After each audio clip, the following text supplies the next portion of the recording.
बहुत समय पूर्व एक बार ब्रह्मा से लेकर तुच्छ चींटी तक समस्त जीवों को ज्ञान प्रदान करने वाले भगवान श्री कृष्ण रुक्मिणी जी के शयन कक्ष में विराजमान थे। अपनी सहायिका दासियों सहित वे भगवान की सेवा में संलग्न थी। श्री कृष्ण रुक्मिणी जी के पलंग पर बैठे हुए थे और दासियां उनको चामर डुला रही थी। भगवान श्री कृष्ण का रुक्मिणी जी के साथ एक आदर्श पति की भांति व्यवहार श्री भगवान की परम पूर्णता की आदर्श अभिव्यक्ति है। ऐसे अनेक दार्शनिक हैं जो पूर्ण सत्य के ऐसे विचार को प्रतिपादित करते हैं जिसमें ईश्वर यह अथवा वह नहीं कर सकता। वे ईश्वर अथवा पूर्ण सत्य के मानव रूप में अवतार को अस्वीकार करते हैं, किंतु वास्तव में तथ्य भिन्न है। भगवान हमारे अपूर्ण इंद्रिय कार्यकलापों के भागी नहीं हो सकते हैं। वे सर्वशक्तिमान सर्वव्यापक श्री भगवान हैं। वे अपनी इच्छा से न केवल समस्त सृष्टि की रचना, पालन एवं संहार कर सकते हैं, अपितु सर्वोच्च ध्येय की पूर्ति के हेतु वे साधारण मानव की भांति अवतरित भी हो सकते हैं। जैसा कि भगवद गीता में कहा गया है कि जब भी मानवों के वृत्तिपरक कार्यों की या धर्म की पूर्ति में असामंजस्य या ह्रास होता है, वे अवतरित होते हैं।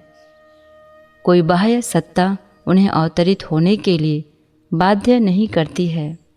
मानवों के कार्यकलापों के आदर्श को स्थापित करने के लिए तथा साथ ही साथ मानव सभ्यता की प्रगति में बाधा डालने वाले तत्वों के विनाश के लिए वे स्वयं अपनी अंतरंगा शक्ति के द्वारा अवतरित होते हैं। श्री भगवान की दिव्य लीलाओं के इस सिद्धांत के अनुसार वे अपने शाश्वत श्री कृष्ण रूप में यदुवंश में अवतरित हुए। रुक्मिणी जी के महल की साज सज्जा अद्भुत थी। छत पर अनेक चंदोवे लटके हुए थे जिनमें मोतियों की मालाओं से सज्जित झालरें लगी हुई थी। संपूर्ण महल मूल्यवान रत्नों की कांति से प्रकाशित था। भारत में सर्वाधिक सुगंधित माने जाने वाले पुष्प बेला और चमेली की अनेक वाटिकाएं महल में थी। इन पौधों के कई समूह थे जिसमें खिलते हुए पुष्प महल के सौंदर्य में वृद्धि कर रहे थे।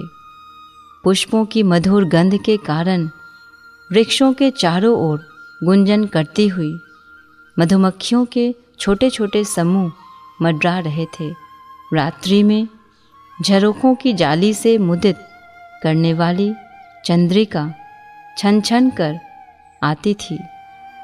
वहाँ पुष्पों से लदे हुए अनेक पारिजात के वृक्ष थे और मंद समीर पुष्पों की सुगंध को चारों ओर फैला रहा था।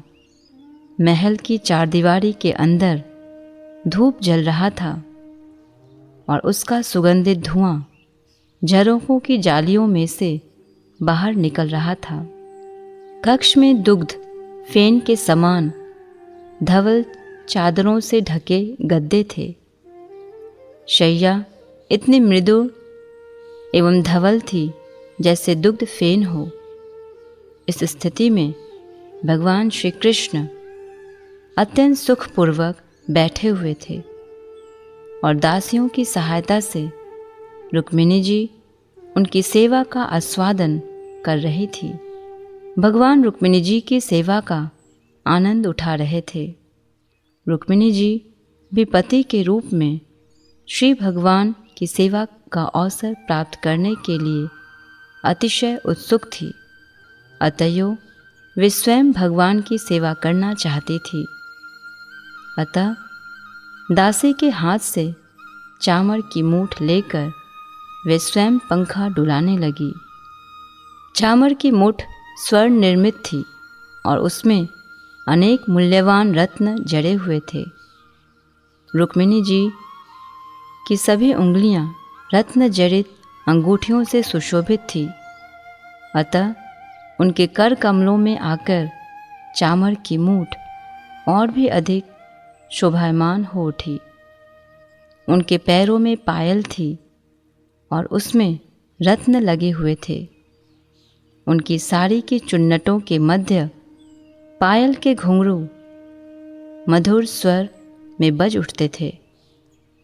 रुक्मिणी जी के उन्नत स्तन कुमकुम तथा केशर से मंडित थे। इस प्रकार के वस्त्र से ढके हुए स्तनों से निकलने वाले रक्तीम प्रतिबिंब के द्वारा उनके सौंदर्य में वृद्धि हो रही थी। उनके नितंबों का अतिशय उन्नत कटी प्रदेश रत्न जड़ित मेखला से सज्जित था और उनके कंठ में अतिशय कांति वाला हार शोभायमान था।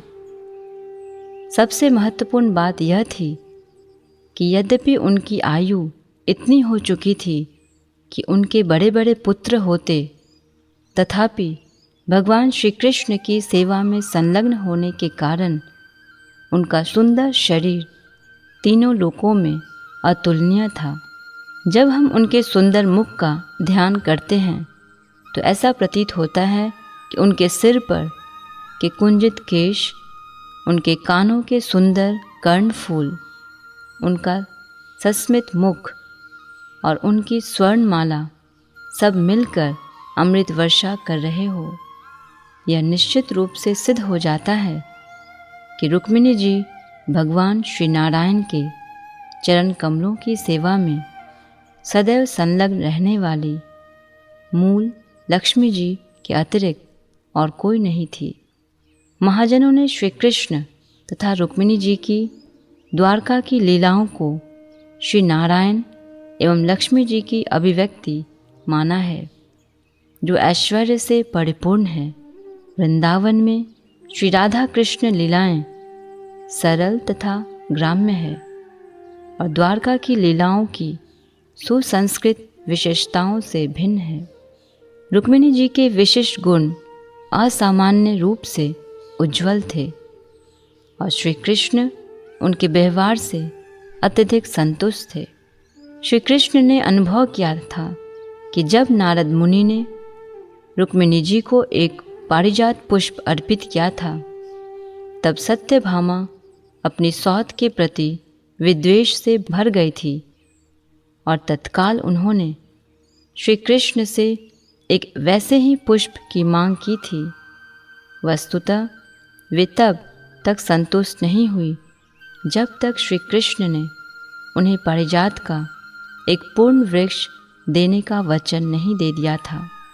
अंततः श्री कृष्ण ने अपना वचन पूरा किया और स्वर्गलोक से वे एक वृक्ष पृथ्वी लोक पर ले आए। इस घटना के उपरांत श्री कृष्ण को आशा थी कि सत्यभामा को पारिजात का एक पूर्ण वृक्ष दिए जाने पर रुक्मिणी जी किसी न किसी वस्तु की मांग करेंगी, किंतु रुक्मिणी जी ने उस घटना की कोई चर्चा ही नहीं की, क्योंकि वे स्वभावतः गंभीर प्रकृति की थी और अपनी सेवा में ही संतुष्ट थी। श्री कृष्ण उन्हें किंचित रुष्ट देखना चाहते थे, अतएव उन्होंने रुक्मिणी जी के सुंदर मुख को रुष्टावस्था में देखने के लिए चाल चली। यद्यपि श्री कृष्ण की 16,100 से भी अधिक रानियां थीं, वे प्रत्येक से कौटुंबिक स्नेहपूर्वक व्यवहार करते थे। वे अपने तथा अपनी पत्नी के मध्य ऐसी परिस्थिति उत्पन्न कर देते थे जिसमें पत्नी मानवश उनकी आलोचना करे और श्री कृष्ण उसका आनंद उठाते थे। इस मामले में श्री कृष्ण रुक्मिणी जी में कोई दोष न ढूंढ सके, क्योंकि वे महान थी और सदैव उनकी सेवा में संलग्न रहती थी। अतएव अतिशय प्रेम पूर्वक मुस्कराते हुए वे उनसे कहने लगे, रुक्मिणी जी राजा भीष्मक की पुत्री थी, जो कि एक बलवान राजा थे। अतः श्री कृष्ण ने उन्हें रुक्मिणी न कहकर इस बार उन्हें राजकन्या कहकर संबोधित किया। प्रिय राजकन्या, यह कितने आश्चर्य की बात है कि राजवंशों के अनेक महान सदस्य तुमसे विवाह करना चाहते थे। यद्यपि उनमें से सभी राजा नहीं थे, तथापि सबके पास राजोचित ऐश्वर्य था। वे शिष्ट व्यवहार वाले विद्वान राजाओं में विख्यात, शारीरिक रूप से सुंदर और व्यक्तिगत रूप से योग्य थे। वे सभी उदार, बलवान तथा प्रत्येक दृष्टि से प्रगतिशील थे। वे किसी भी प्रकार से अयोग्य नहीं थे। और सबसे बड़ी बात यह कि तुम्हारे पिता तथा भाई को इन विवाहों पर कोई आपत्ति नहीं थी। इसके विपरीत उन्होंने शिशुपाल से तुम्हारा विवाह करने का वचन दिया था और इस विवाह को तुम्हारे माता पिता की सहमति प्राप्त थी। शिशुपाल एक महान राजा था और तुम्हारे सौंदर्य के पीछे इतना कामुक तथा उन्मत्त था कि यदि तुमसे उसका विवाह हो जाता तो मेरा विचार है कि वह सदैव तुम्हारा आज्ञाकारी दास बनकर रहता। अनेक व्यक्तिगत गुणों से युक्त शिशुपाल की तुलना में मैं कुछ भी नहीं हूँ। तुम भी स्वयं यह तथ्य समझती होगी। मुझे आश्चर्य है कि तुमने शिशुपाल से विवाह न करके मुझे स्वीकार किया, जो तुलना में शिशुपाल से हीन है। मेरे विचार से मैं पूर्ण रूप से तुम्हारा पति होने के अयोग्य हूँ, क्योंकि तुम इतनी सुंदर, शांत, गंभीर तथा श्रेष्ठ हो। क्या मैं तुमसे वह कारण पूछ सकता हूँ जिसने तुमको मुझे स्वीकार करने को प्रेरित किया?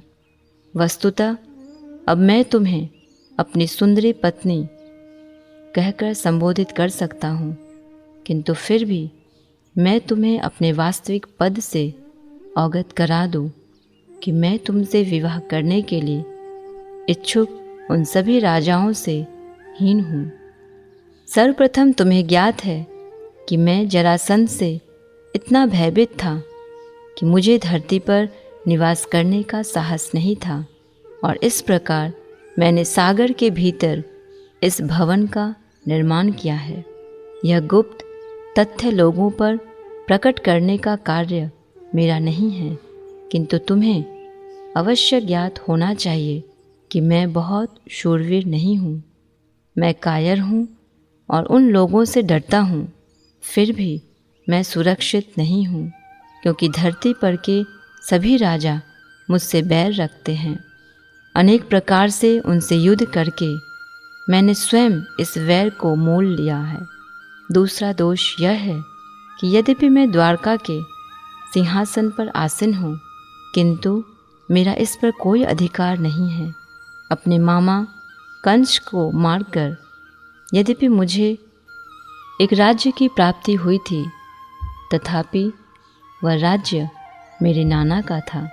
अतएव वास्तव में मेरा कोई राज्य नहीं है। इसके अतिरिक्त जीवन में मेरा कोई निश्चित लक्ष्य नहीं है। लोग मुझे भली भांति समझ नहीं पाते हैं,